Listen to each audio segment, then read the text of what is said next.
The gentle hum of the air conditioning in my office was very different from the storm of thoughts in my head. My name is Anna, and I'm a 28-year-old lawyer. My life now is very different from my chaotic childhood, which I keep hidden even from my closest friends. The quiet of my office was broken by the ringing of my phone. It was an unknown number, but it felt strangely familiar. I picked up the phone with a nervous hand. "Speaking," I said, trying to sound professional and careful. "Anna, it's your father," said the voice. There was a nervousness in his voice that made me feel uneasy. A chill ran through me. It had been over 10 years since I last heard that voice. A voice that used to mean safety and love but now symbolized betrayal and pain. "Why are you calling me?" I asked, my voice sharp as it cut through the silence after he introduced himself. "I'm in trouble, Anna. I need your help with money," he said, his voice cracking a little. Even though he might have been sincere, his request made me feel angry and resentful. "You need my help now, after all these years?" I replied, feeling a mix of disbelief and anger. "Yes, I wouldn't ask if it wasn't serious." "I'm really in a tough spot," he continued, sounding more desperate. "You stopped being my father a long time ago. You can't just call me now and expect me to help," I said firmly, my voice cold and steady. There was a long pause on the line, filled with a heavy silence that felt like a huge, unbridgeable gap between us. "Anna, please. I'm still your dad," he said, trying weakly to reconnect with me. The word dad felt strange and almost shocking. "A dad? You lost that title when you chose her over me," I replied, my words filled with years of buried anger and hurt. "You're my daughter. I thought," he began, sounding both pleading and desperate. "You thought wrong," I interrupted, cutting him off. "You made your choice years ago, and now I've made mine." "Anna, I am sorry. I just need this one favor," he said. The word sorry echoed in my office, sounding empty and meaningless.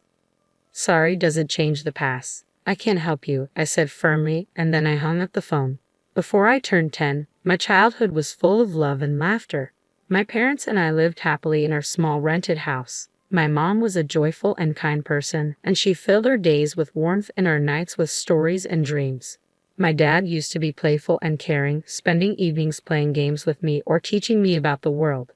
Our home felt like a happy place where every day was an adventure and every night a sweet dream.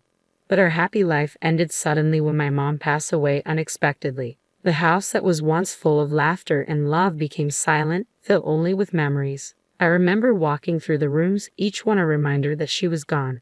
The loss was too much to bear, not just for me but for my dad too, who had lost the love of his life.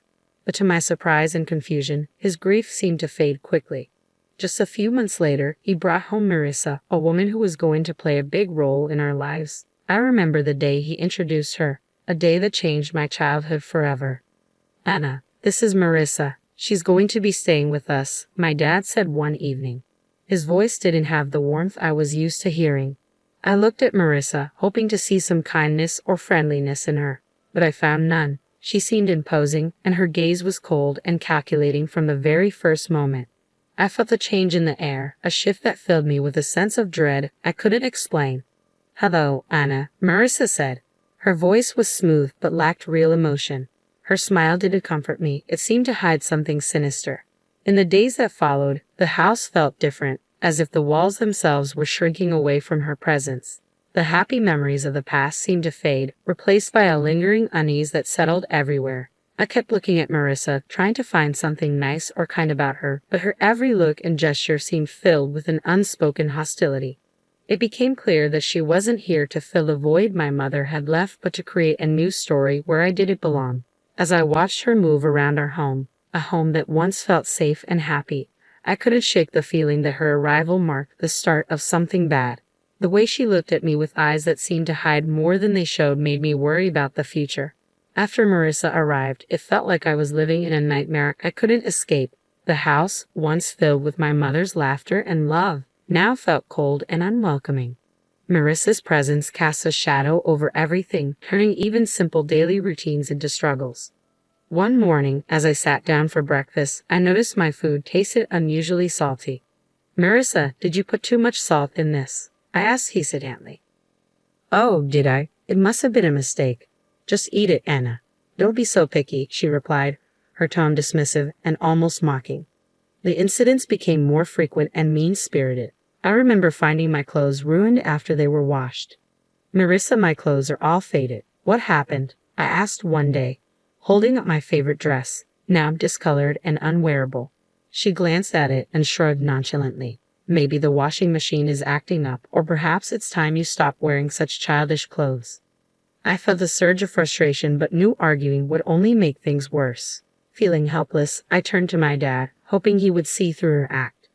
"Dad, Marissa is ruining my things. She's always mean to me," I said one evening, my voice trembling with anger and sadness.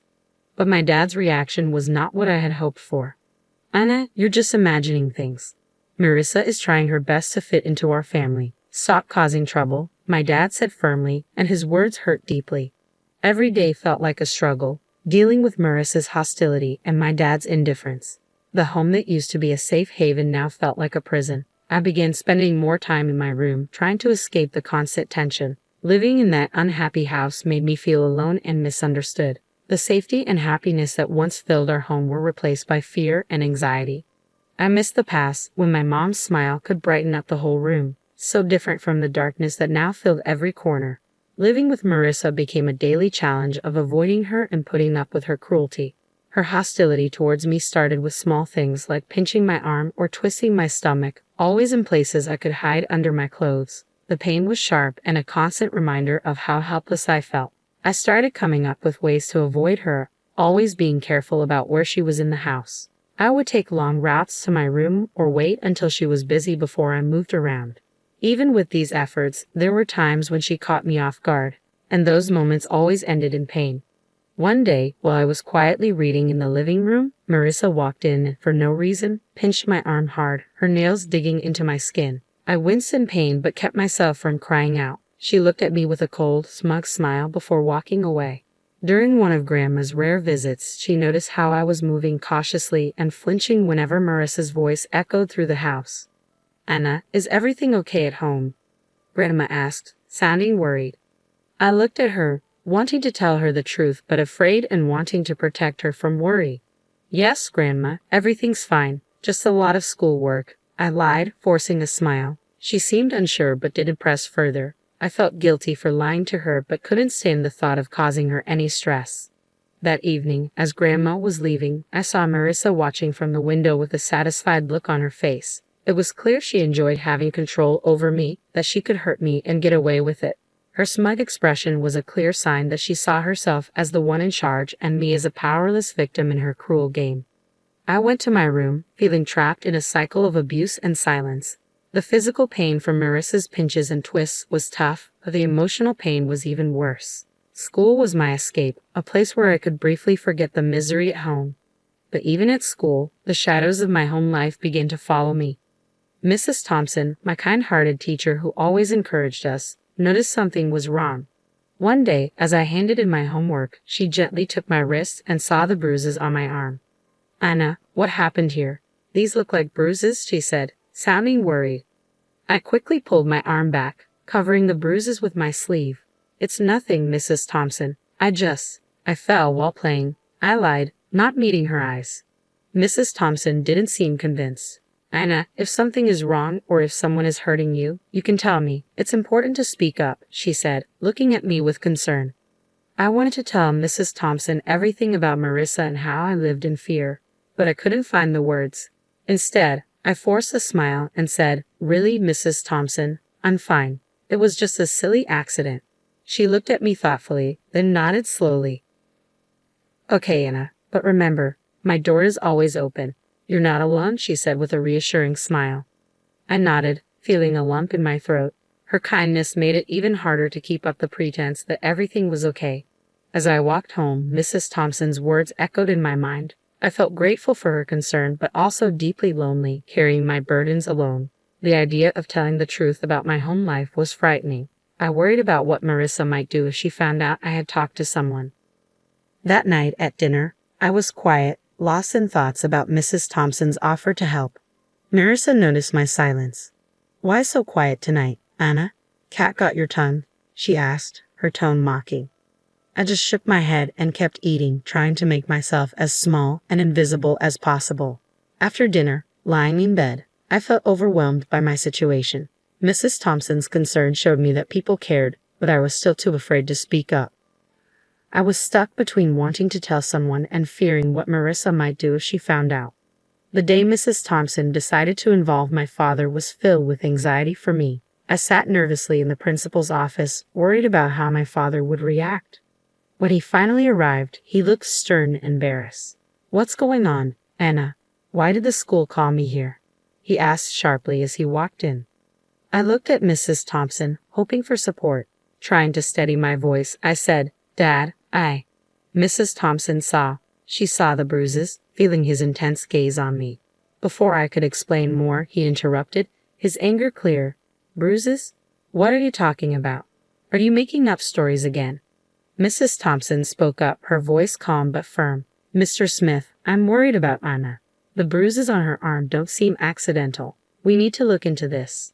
My father's face grew red with anger. "She's perfectly safe at home. Anna, are you spreading lies about our family?" he asked, clearly disappointed in me. The tears I had been holding back started to fall. "It's not lies, Dad. Marissa, she's been hurting me." I finally told the truth, but he looked completely shocked. "Marissa? That's absurd. She's been nothing but kind to you. I won't let you accuse her like this," my father said. "But Dad, it's the truth," I cried, trying to make him believe me. He stood up abruptly, losing patience. "That's enough. Tell Mrs. Thompson you made it all up." I turned to Mrs. Thompson and repeated his words. She nodded but didn't say anything. When we got home, my father locked me in my room without another word. Through the door, I could hear Marissa's voice, pretending to be concerned. "I told you she's just seeking attention," she said. I sat on my bed, feeling completely alone and hopeless. The one person I thought I could always rely on had turned away from me. My room, which used to be my safe place, now felt like a prison. I lay there, thinking about everything that had happened. The physical pain from Marissa was hard, but the real hurt came from being disbelieved and punished by my own father. It was a harsh realization that the person who was supposed to protect and love me was now causing me the most pain. The days I spent locked in my room were some of the darkest I'd ever known. Feeling trapped and alone, I knew my only hope was my grandmother. She was always kind and loving, but I had never wanted to burden her with my troubles. One evening, when I was sure Marissa and my father were busy, I gathered the courage to call my grandmother. My hands were shaking as I dialed her number. "Hello," her familiar, warm voice answered. "Grandma, it's me, Anna," I said, trying to keep my voice calm. "Anna, my dear, how are you?" she asked, with genuine care in her voice. Tears filled my eyes as I said, "Grandma, I need help. Can I come and stay with you for a while?" There was a pause on the other end. "What's wrong, Anna? Did something happen?" I took a deep breath and let the words spill out. "It's Marissa. She's been hurting me, and Dad won't believe me. I don't know what to do." I could hear my grandmother's concern as she quickly said, "Of course, dear, come right over."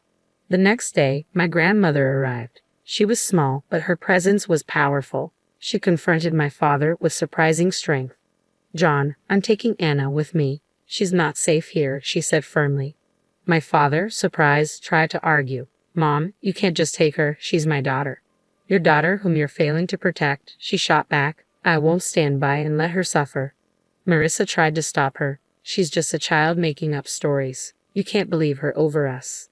Grandma looked at Marissa with a steely gaze. "I can see a scared child when I see one. Anna is coming with me. If you try to stop me, I'll take this to the authorities." Seeing that he was outmatched, my father didn't argue anymore. As I packed my things, I noticed Marissa's defiant look change to one of defeat. Leaving the house with my grandmother, I felt a huge weight lift off my shoulders. For the first time in months, I felt safe. The car ride to Grandma's was quiet, but her presence was comforting. When we arrived, she turned to me and said, "You're safe now, Anna. You don't have to worry anymore." In Grandma's house, I found the love and security that had been missing from my life. It was a place where I could heal and regain my strength.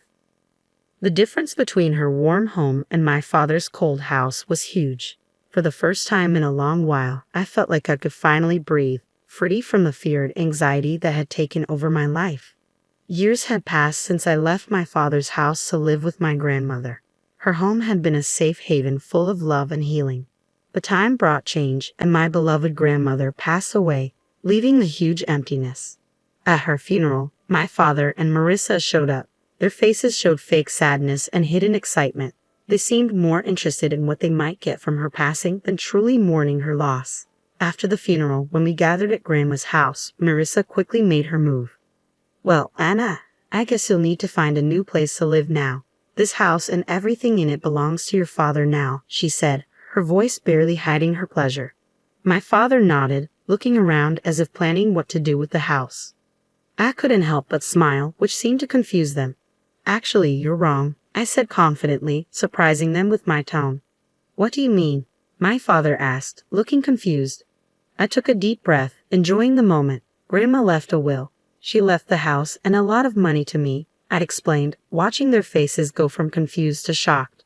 "But you're just a child. I'm your father. I should be in charge of your inheritance," my father stammered, clearly feeling entitled. Marissa added, her voice sharp, "Yes, until you're of age, your father will manage your property." Their reactions were almost funny. "You didn't even bother to wish me a happy birthday. I turned 18 a month ago. I'm legally an adult now. I make my own decisions," I said firmly, enjoying the look of realization on their faces. My father's expression changed from shock to anger and then to a desperate plea. "Anna, you can't do this. We're your family," he said, trying to convince me. I looked at them, old memories flooding back. "You stopped being my family a long time ago," I said calmly. Marissa stepped forward, now begging. "Please let us stay in the house. We have nowhere else to go. We didn't renew our lease." I shook my head. "This is my house now. You'll have to find somewhere else to live." As they left, I felt years of pain and neglect lift from my shoulders. I stood in the house that was now mine, a house full of my grandmother's love, and felt a sense of closure. The past still echoed in the house, but the future was mine to shape. I sat there with my phone in hand, feeling a mix of emotions, anger, betrayal, and a sense of injustice. But through it all, there was also a feeling of strength, a reminder of the resilience that had helped me through the toughest times.